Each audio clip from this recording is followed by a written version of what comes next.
So real briefly, the Ichimoku was created, it was first published late 60s, originally started in 1930s. The goal of it was to capture the majority of trends, capture trending moves. The guy who created it, Koichi Osada, believed that trending moves is where the most amount of profit is and can be made. And so he comes from a culture in Japan which is tend to be very patient, more concerned with efficiency, so they would rather trade less and get more profit per trade and have higher accuracy than trade more in lieu of having more trades, less accuracy to try and reach the same goal. To them, they're much more about efficiency and making the most out of each trade. And the Ichimoku was designed to generally capture 80% of the trade. And the thing about it is that that's the majority of what you want to catch in a trending move. Because the bottom line is the harder parts to make money in a trending environment is the last 10% and the first 10% of the move. It's the hardest part of a trending move to capture. Both because in the beginning it's hard to actually detect, hey, this really is a trend, and at the end that also takes a little bit of skill as well. It takes a lot of skill to really detect the very beginning of a trend and the end of a trend. And so Hosada's figuring was, let's just capture the lion's share of it because that's where really all the money is.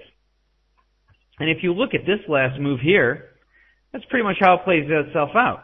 80% of the move here and here, that's a good chunk of change right there. That's really, that's a little bit easier to make money inside this area than it is to make money inside here or inside here. And so that was one of the main goals, was to capture trending moves, ideally 80% of that particular trend or move. The other thing about it is that because it's very good at picking trends, it's also very good at detecting reversals. Now, in terms of detecting reversals, it's not necessarily trying to pick tops and bottoms per se. I use other methods to pick tops and bottoms, and I can do that pretty easily. It's not too complicated. But it does do a good job picking up reversals through weeding out false signals and weeding out continuation signals so that when the pair really does reverse, it really is saying, hey, this thing's done. The bottom line is that the Kumo structure is based upon previous price action. And so that previous price action can have an influence on future support and resistance. But I wouldn't use that as a strategy. I wouldn't use it as a major method. In fact, the correlation I'd probably say is relatively low. But it can happen from time to time, which is probably why you're noticing it. I need to explain to those of you that are new the construction of the Ichimoku cloud. So once you understand that, then you'll really understand all of what we're talking about to some degree, or at least you'll have the seeds to understand, or the soil to understand what we're talking about. So there are generally 4 components of the Ichimoku cloud that I recognize. The 5th one it's not that I don't recognize, I just don't use it. But the 4 components are this. The first one here is this white line. It's called the Tenkan-sen. It's like a price action line of sorts. Takes the last 9 periods, takes the high and the low last 9 periods, and what it does is it averages that and then it puts it into a price action line. This Tenkan-sen is designed to gauge the underlying momentum of an instrument. And so it gauges the momentum of an instrument, and that can be very useful for telling you where it is, what's the instrument's likely to do, how it's going to respond, and so forth. We'll get a little further into how it actually has an effect upon trading and also the Ichimoku cloud. The next line that you see here is called the Kijun-sen. This will translate into trend line. And this is designed, as pretty much it says, it's designed to gauge the overall trend of the instrument. It's designed to tell you where the trend is, if it's contained or not contained.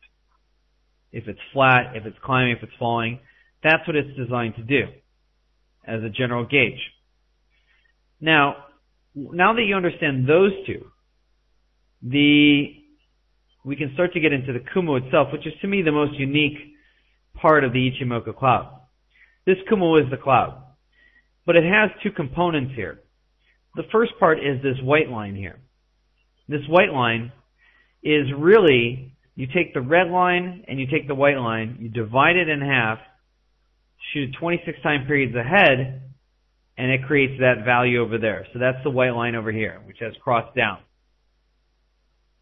Now, it's kind of interesting that it does that, because what it's doing is, what Osada did is, he took the underlying momentum, the thing that gauges the underlying momentum for the instrument, and then he takes the underlying gauge for the trend of that instrument, and then he says, okay, halfway in between the momentum and halfway in between the trend, we put those two values together, we shoot that into the future, because that should represent some sort of gauge for future support and resistance.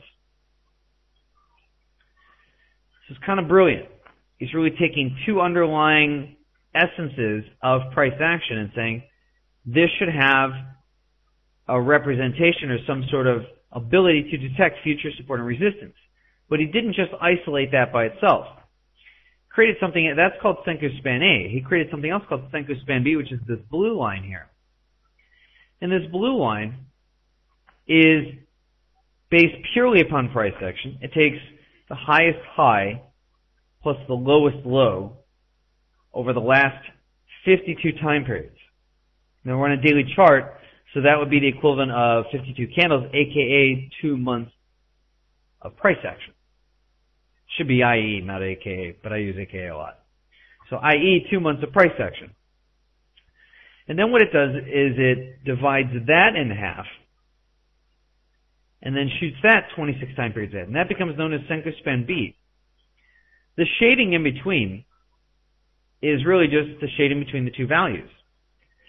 Now, this Kumo is kind of dynamic and unique. It changes over time. It has trajectory.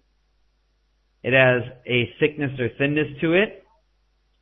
It can have it to where it's belly side up or belly side down. What that means is the Senku Span A is up or the Senku Span A is down. That can all have a gauge and a bearing on the Kumo. And the Kumo's main job is to identify or give you a gauge for support and resistance. Now that may be different from what you've been looking at support and resistance before, because maybe you've been playing with, say, Fibonacci's. And you pull up a Fibonacci from this last move, and you have 3 lines in the sand. And so there's something that says, well, support and resistance is just lines in the sand. Or you may have used something called pivot points. And you see these pivot points are horizontal lines. And they have the same approach to support and resistance. Support and resistance is based on lines in the sand. That is a Western concept. And so that is a Western view. And when I say Western, I'm including pretty much European, all of Europe and the Americas. That's the general view of support and resistance. Osada looks at it a little bit differently. He kind of deconstructs it and approaches it from a different perspective. He feels that support and resistance is based upon A, previous price action, and B, is not a line in the sand. To him, support and resistance, if it's based upon previous price action, has to be evolving, has to change over time, and probably is several layers deep. It's probably not just 135, 140, 145, 133.30. Or it's generally not like that. It generally looks at support and resistance as several layers thick.